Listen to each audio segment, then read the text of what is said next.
Já vzhledem k tomu, že jsem dneska stával pozdě, tak možná po půlnoci, až Kordus poje spát, tak já ještě ten stream nechám běžet a dáme solo nějakou gamesu. Je pod tím. Ale nebylo to Dark Souls. Okay. Které bych je samozřejmě velice rád dal, ale chci, aby to vidělo hodně lidí a po půlnoci v neděli tady už jakoby...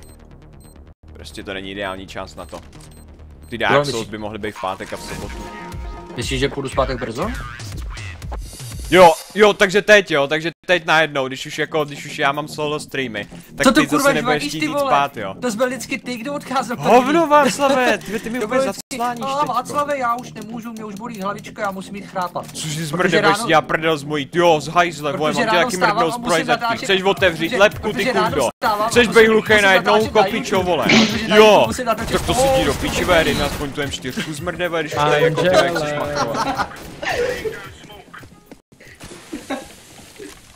A teďka ty vole má optiku YouTube, sedu na YouTube, budu natáčet, až budu chtít zmrdí, mám ty vole solo stream, jo!